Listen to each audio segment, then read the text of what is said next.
Assalamualaikum warahmatullahi wabarakatuh. Innal hamdalillah nahmaduhu wa nasta'inuhu wa nastaghfiruh wa na'udzu billahi min shururi anfusina wa min sayyiati a'malina. May yahdihillahu fala mudilla lahu wa may yudlil fala hadiya lahu. Asyhadu an la ilaha illallah wahdahu la syarika lah wa asyhadu anna Muhammadan abduhu wa rasuluh. Ya ayyuhalladzina amanu taqullaha haqqa tuqatih wa la tamutunna illa wa antum muslimun. Ya ayyuhan nasu taqu rabbakumul ladzi khalaqakum min nafsin wahidah wa khalaqa minha zawjaha wa batha minhuma rijalan katsiran wa nisaa wattaqullaha tasaaluna bihi wal arham innallaha kana 'alaikum raqiba. Ya ayyuhalladzina amanu taqullaha wa qulu qawlan sadida yuslih lakum a'malakum wa yaghfir lakum dzunubakum wa may yuti'illah rasulah faqad faza fawzan 'azima. Amma ba'd, fa inna asdaqal hadithi kitabullah wa khairal hadi hadi Muhammad sallallahu alaihi wasallam wa sharral umuri muhdatsatuha wa kullu muhdatsatin bid'ah wa kullu bid'atin dhalalah wa kullu dhalalatin finnar. Ma'asyiral muslimin jamaah Jumat yang dimuliakan Allah, pada kesempatan khutbah kali ini kami akan menyampaikan kisah tentang kesombongan Raja Namrud dan kebinasaannya. Semoga kita dapat memetik hikmah dan pelajaran penting bagi kehidupan kita di dunia dan akhirat. Siapakah Namrud itu? Di dalam Al-Quran terdapat isyarat tentang sepak terjang seorang raja yang dolim, yaitu Raja Namrud. Allah berfirman, A'udzu billahi minasyaitonir rajim. Alam taro ilal ladzina hajja Ibrahima fi rabbih an atallahu Allahul mulka in qala Ibrahimu rabbiyal ladzi yuhyi wa yumiit qala ana uhyi wa umitu qala Ibrahim fa innallaha ya'ti bisyamsi minal masyriqi fa'ti biha minal maghribi wa buhital ladzi kafarallahu la yahdil qaumadz dzalimin.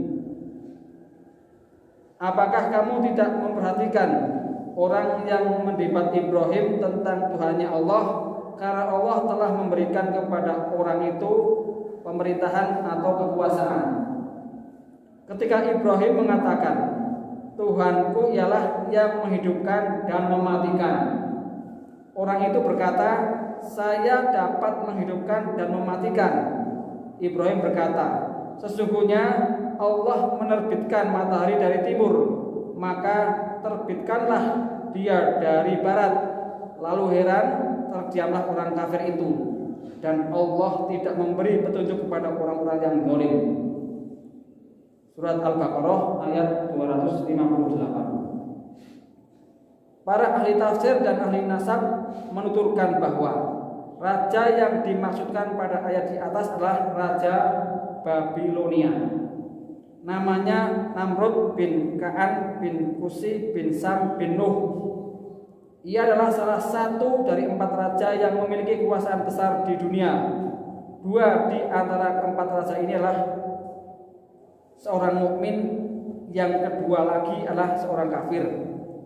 Kedua raja yang mukmin adalah Dzulkarnain dan Sulaiman. Sedang kedua raja yang kafir adalah Namrud dan Nebukadnezar. Raja Namrud berkuasa selama 400 tahun. Ia adalah seorang raja yang sangat kejam, zalim, bertindak melampaui batas, sangat mencintai kehidupan dunia dan tidak percaya dengan kehidupan akhirat. Bahkan ia mengaku sebagai Tuhan yang dapat menghidupkan dan mematikan siapapun yang dikehendakinya. Oleh karena itulah Nabi Ibrahim AS datang untuk menyadarkannya dan mengajak kepada agama Allah. Ketika Nabi Ibrahim menyeru agar beriman kepada Allah, Raja Namrud berkata, "Aku adalah Tuhan bagi bangsa Babilonia. Maka siapakah Tuhan yang kamu serukan kepadaku agar aku mengimaninya?" Ibrahim menjawab, "Tuhanku dialah yang menghidupkan dan mematikan." Namrud berkata, "Aku juga dapat menghidupkan dan mematikan." Lalu ia menghadirkan 2 orang tawanan yang divonis hukuman mati.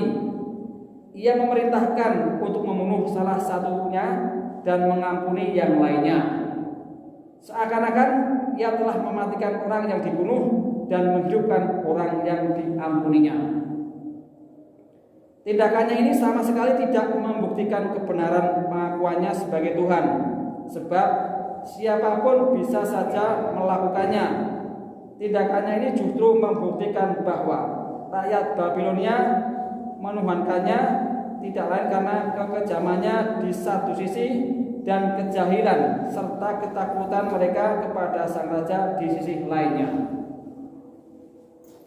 Melihat argumentasi yang dikemukakan ditanggapi dengan permainan, Nabi Ibrahim melontarkan argumentasi lain yang mematikan seraya berkata, "Sesungguhnya Allah menerbitkan matahari dari timur, maka terbitkanlah dia dari barat." Mendengar tantangan itu, Raja Namrud hanya duduk terdiam. Ia tidak mampu mengatakan perkataan apapun dan tidak mampu melakukan tindakan apapun. Zaid bin Aslam menuturkan, setelah itu Allah mengutus kepada raja yang zalim itu malaikat yang menjelma menjadi manusia. Ia memerintahkan kepadanya untuk beriman kepada Allah, namun Namrud menolaknya. Ia menyeru untuk kedua kalinya, namun Namrud menolak seruannya. Ia menyeru untuk ketiga kalinya, namun Namrud menolak seruannya. Akhirnya malaikat itu berkata, "Kumpulkanlah pasukanmu dan aku akan mengumpulkan pasukanku." Esok harinya Raja Namrud mengumpulkan pasukan dan bala tentaranya. Allah pun mengirimkan pasukannya, yaitu sekawanan nyamuk yang sangat banyak, sampai-sampai menutupi pandangan mereka pada matahari. Nyamuk-nyamuk itu menyerang mereka, memakan daging dan menghisap darah mereka, hingga yang tersisa hanya tulang belulang. Salah seekor nyamuk masuk ke lubang hidung Raja Namrud dan tinggal di dalamnya selama 400 tahun. Dengan seekor nyamuk ini Allah ingin memberikan siksaan yang menghinakannya. Ketika nyamuk ini menggigit, ia selalu memukuli kepalanya dengan tongkat besi karena tidak kuat menahan rasa sakitnya. Hal ini terus-menerus terjadi pada dirinya selama 400 tahun hingga Allah mencabut nyawanya. Barakallahu li wa lakum fil Qur'anil azim wa nafani wa iyyakum bima fi minal ayati wa dzikril hakim. Taqabbalallahu minna wa minkum tilawatahu innahu was samiul alim wastaghfiruhu innahu wal ghafurur rahim. Alhamdulillahilladzi hadana li hadza wa ma kunna linahtadiya laula an hadallah. Wassalatu wassalamu ala nabiyya Muhammad Rasulillah wa ala alihi wa ashabi wat tabi'in lahum bi ihsani ila yaumil qiyamah. Amma ba'd. Ma'asyiral muslimin jamaah Jumat yang dimuliakan Allah, pada khutbah pertama kami telah memaparkan siapakah sosok Raja Namrud itu, perdebatannya dengan Nabi Ibrahim alaihissalam, dan kematian yang tragis sangat mengerikan yang dialaminya. Pada khutbah kedua ini kami akan menyebutkan beberapa pelajaran penting dari penggalangan kisah di atas. Yang pertama, berhati-hati terhadap nikmat kekuasaan. Namrud termasuk keturunan keempat Nabi Nuh alaihissalam. Jarak antara dia dengan kakeknya Nuh alaihissalam belum terlalu jauh. Namun kesesatannya sudah menyimpang terlalu jauh. Tidak hanya bertindak zalim dan kejam, ia telah melampaui batas dengan mengakui sebagai Tuhan. Kekuasaan yang absolut, ketiadaan kontrol dan kendali dari rakyat, serta nafsu dan ambisi kekuasaan yang besar telah mengantarkannya pada pengakuan sebagai Tuhan. Oleh karena itu, Rasulullah telah memperingatkan kita terhadap bahaya kekuasaan bagi orang-orang yang culas. Kelak mereka akan menyesali karena kehinaan yang mereka alami di akhirat. Beliau bersabda yang artinya, sungguh orang-orang yang telah diberi kekuasaan di dunia kelak pada hari kiamat akan menyesal dan berharap andai mereka terjatuh dari bintang Surya dan tidak memegang kekuasaan sedikitpun atas urusan umat manusia. Hadis riwayat Ahmad. Yang kedua, orang-orang yang sombong selalu berakhir dengan kehinaan. Orang-orang yang menyombongkan diri seperti Namrud dan pemimpin zalim lainnya selalu berakhir dengan kehinaan di dunia maupun di akhirat. Namrud yang mengaku sebagai Tuhan yang dapat menghidupkan dan mematikan ternyata mati binasa oleh seekor nyamuk yang masuk ke lubang hidungnya. Ia sama sekali tidak kuasa mengusir nyamuk itu dari hidungnya selama 400 tahun. Rasulullah SAW bersabda yang artinya sudah menjadi ketetapan Allah bahwa tidak ada seorang pun yang meninggikan dirinya di dunia, melainkan Allah akan menjatuhkannya. Hadis riwayat An-Nasa'i. Kemudian yang ketiga, harus ada yang berani melawan keperkasaan para pendukung kebatilan. Kebatilan memiliki sifat zahuk yang berarti menghancurkan dirinya sendiri atau sesuatu yang pasti hancur. Allah berfirman, "A'udzubillahi minasyaitonirrajim. Wa qul ja'al haqqu wa yahqal batilu innal batila kana zahuqa." Dan katakanlah yang benar telah datang dan yang batil telah lenyap. Sesungguhnya yang batil itu adalah sesuatu yang pasti lenyap. Hadis riwayat Quran surat Al-Isra ayat 81. Namun hancurnya kebatilan ini tidak mungkin terjadi kecuali jika ada yang menghasung kebenaran. Jika kebenaran tidak ada yang menghasung, maka selamanya kebatilan akan tetap berjaya di muka bumi. Perdebatan yang dilakukan Ibrahim alaihissalam dengan Raja Namrud merupakan salah satu bentuk upaya menghasung kebenaran. Tanpa adanya upaya ini, bisa jadi kebatilan dan angkara murka Namrud akan bertambah lebih lama lagi di dunia dan di muka bumi ini.